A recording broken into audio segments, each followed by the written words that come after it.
ത്രേതായുഗത്തിൽ നടന്ന രാമായണത്തിൽ ശ്രീരാമൻ്റെയും 3 ഇളയ സഹോദരന്മാരുടെയും വിവാഹത്തിന് വസിഷ്ഠനും വിശ്വാമിത്രനും ശതാനന്ദനും ചേർന്ന് ശുഭമുഹൂർത്തം നിശ്ചയിക്കുക മാത്രമാണ് ചെയ്തത്.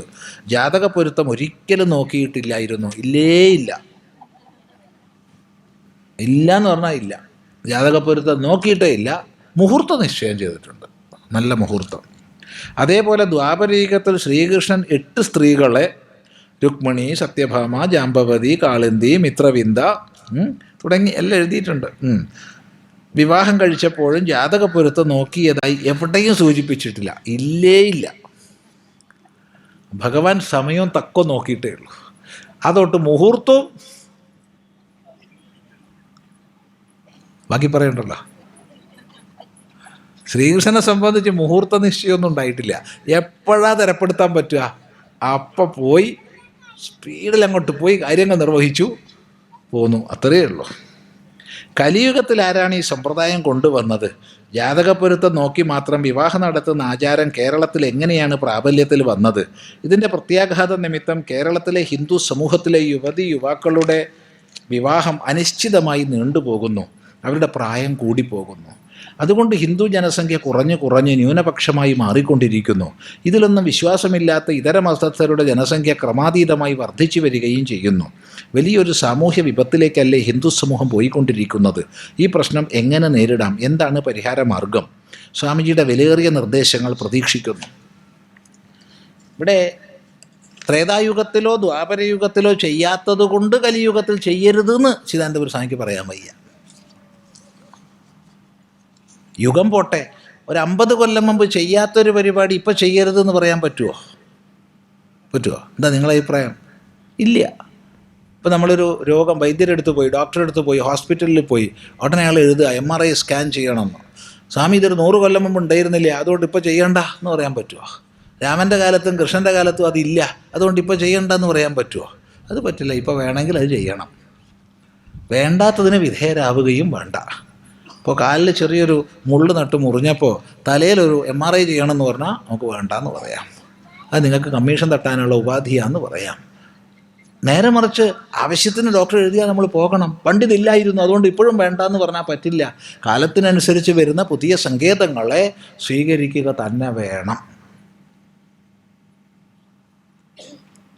അതുകൊണ്ട് ജ്യോതിഷ പരിശോധന വേണ്ട, ജാതക പരിശോധന വേണ്ട എന്ന് ചിദാനന്ദപുരി സ്വാമി പറയില്ല.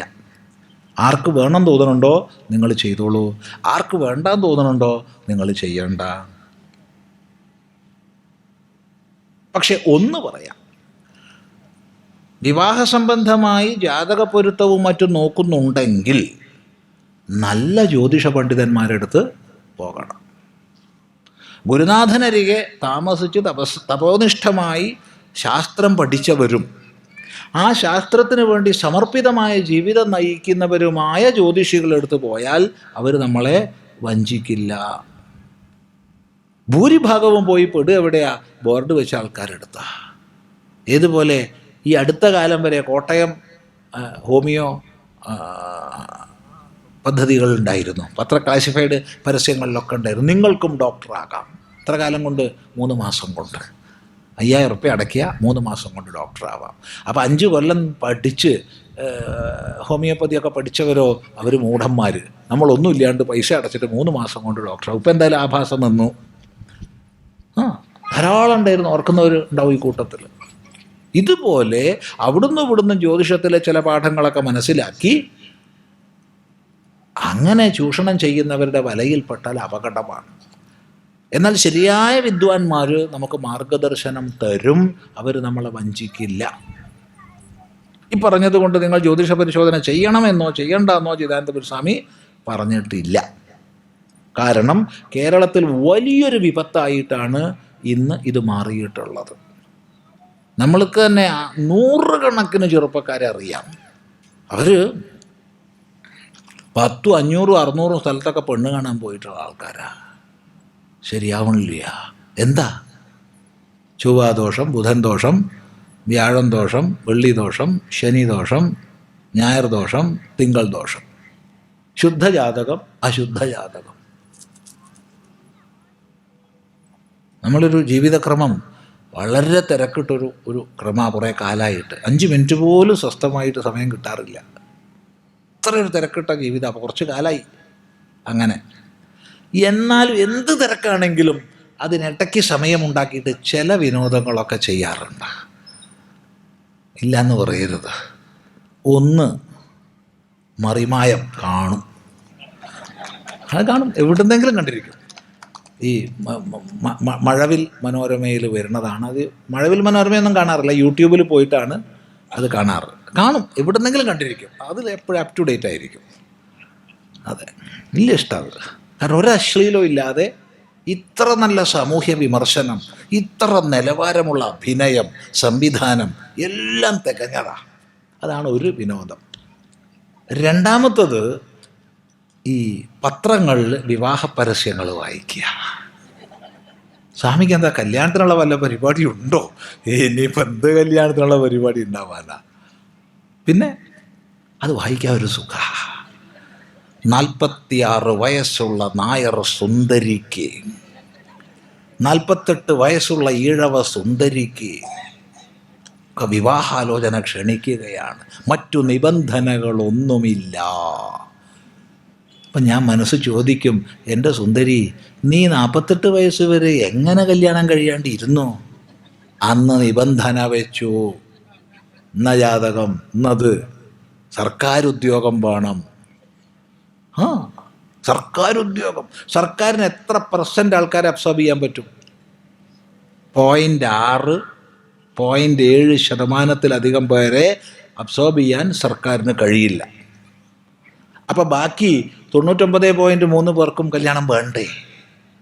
എന്തൊരു കഷ്ടത്! ചിന്തിച്ചു നോക്കൂ. ഇനി ഇങ്ങനെ ഷഠിക്കുന്നവർ അച്ഛൻ സർക്കാർ ഉദ്യോഗസ്ഥനാ. വരുമാനം വേണം, ഒന്നിച്ച് ജീവിക്കണം, സന്തോഷമായി കഴിയണം എന്നല്ലാണ്ട് എന്താപ്പതിലുള്ളത് വിഷയം? എന്നിട്ട് 48 വയസ്സായപ്പോൾ നിബന്ധനകളൊന്നുമില്ല. ആദ്യം കണ്ട് പറഞ്ഞാൽ പോരായിരുന്നോ? എന്നാൽ അപ്പോൾ 4 കുട്ടികൾ ഉണ്ടാവുമായിരുന്നു. ഇത് വലിയ സങ്കടമാണെന്നേ. ഇത് ഹിന്ദു സമൂഹവും ക്രിസ്ത്യൻ സമൂഹവും അഭിമുഖീകരിക്കുന്ന വലിയ പ്രശ്നമാണ്. ഒരു കുട്ടിയാ മാക്സിമം. അതുകൊണ്ട് സാമൂഹിക വിഷയങ്ങളിലേക്ക് ആൾക്കാരില്ല. രാഷ്ട്രീയ പ്രസ്ഥാനങ്ങളിലേക്ക് ഹിന്ദുക്കൾ വരുന്നത് കുറവ്. സേവാപ്രവർത്തനങ്ങളിലേക്ക് വരുന്നത് കുറവ്. കാരണം കുട്ടികളാകെ ഒരു കുട്ടി വീട്ടിലുണ്ടായാൽ അയാളെ സാമ്പത്തികമായി സുസ്ഥിരതയുള്ളൊരവസ്ഥയിലേക്ക് എത്തിക്കാനല്ലേ അച്ഛനും അമ്മയൊക്കെ നോക്കുക. മുമ്പ് അങ്ങനെ നിങ്ങളെ മുമ്പിൽ ഇപ്പോൾ ചിദാനന്ദപുരസ്വാമി ഇങ്ങനെ പ്രഭാഷണം ചെയ്യുക. അച്ഛനും അമ്മേനോട് സമ്മതം വാങ്ങിയിട്ടാണ് ചിദാനന്ദപുരസ്വാമി വന്നത് സന്യാസ മാർഗത്തിൽ. എന്തുകൊണ്ട് അവർ അനുഗ്രഹിച്ചു പറഞ്ഞയച്ചു? അവർക്ക് 5 എണ്ണം ഉണ്ട്, 1 പോയാൽ പോട്ടെ വേറെ വഴിക്ക്. അതുകൊണ്ടാണ്. അല്ലാണ്ട് എന്താ? സത്യമല്ലേ? നേരെ മറിച്ച് ഒറ്റ കുട്ടി ഉണ്ടായിരുന്നുള്ളൂ വെച്ചാൽ അവരനുഗ്രഹിച്ച് വിടുമോ? മോനെ പോല്ലേന്ന് പറഞ്ഞ് കെട്ടിപ്പിടിക്കില്ലേ? പിന്നെ അമ്മയുടെ കണ്ണീരും കൊണ്ട് പോയിട്ട് വല്ല കാര്യമുണ്ടോ? അപ്പം അമ്മ ചിന്തിച്ചു, എടേ 4 വേറെ കിടക്കുന്നുണ്ട്, അവർ വേറെ വഴിക്കാണല്ലോ, 1 ഈ വഴിക്കും പോട്ടെ. അതെ, അതുകൊണ്ടാണ്. ഇതും തുറന്ന് പറയാൻ ഒരു മടിയുമില്ല. അതുകൊണ്ട് സന്താനം സമ്പത്താണെന്ന് മനസ്സിലാക്കുക. 4 സകാരങ്ങളെ ഹിന്ദു സമൂഹം ഉപാസിക്കാൻ തയ്യാറാവണം. 4 സകാരങ്ങൾ, പഞ്ചമകാരങ്ങളൊന്നും പറയുന്നില്ല. 4 സകാരങ്ങൾ: സംസ്കാരം, സമ്പത്ത്, സന്താനം, സംഘടന. ഈ 4 സകാരങ്ങളെ ഉപാസിക്കാൻ തയ്യാറുണ്ടോ? നമുക്ക് മുന്നേറാം. ശ്രദ്ധിക്കുക. സംഘടന വേണം, സംഘടിത ബലം വേണം. സംഘടിത ബലമില്ലാതായാൽ അപകടമാണ്. എല്ലാ മേഖലയിലും, കച്ചവടത്തിലാണെങ്കിൽ അതിൽ സംഘടിത ഭാവം വേണം, രാഷ്ട്രീയത്തിലാണെങ്കിൽ അതിൽ വോട്ട് ബാങ്കായി രൂപപ്പെടാൻ കഴിയണം. എല്ലാ നിലയ്ക്കും സന്താനം വേണം, സന്താനമാകുന്ന സമ്പത്ത് വേണം. സമ്പത്ത് വേണം, ചില്ലാനുണ്ടാക്കണം. സർവോപരി നമ്മുടെ സംസ്കാരം ഓരോ ഗൃഹത്തിലും ആർജിക്കണം. ഈ 4 സകാരോപാസന ചെയ്യണം. അതുകൊണ്ട് രാമൻ നോക്കിയിട്ടില്ല, കൃഷ്ണൻ നോക്കിയിട്ടില്ല, അതുകൊണ്ട് നമ്മളും നോക്കണ്ടെന്നൊന്നും പറഞ്ഞിട്ടില്ല. നോക്കേണ്ടവർക്ക് നോക്കാം, നോക്കണ്ടാത്തവർക്ക് നോക്കണ്ട. പണ്ടില്ലായിരുന്നു എന്നുള്ളത് കൊണ്ട് ഇന്ന് ഉണ്ടാക്കുന്നതിന് മടിക്കണ്ട. പണ്ടുണ്ടായിരുന്നതൊക്കെ ഒട്ട് സ്വീകരിക്കുകയും വേണ്ട. യുക്തിയും ശാസ്ത്രബോധവും നമ്മളെ മുന്നോട്ട് നയിക്കട്ടെ. പക്ഷേ ആരാലും ചൂഷണം ചെയ്യപ്പെടരുത്. അതിനുള്ള അവബോധം നമുക്ക് വേണം. ഇതാണ് ആ വിഷയത്തിൽ പറയാനുള്ളത്.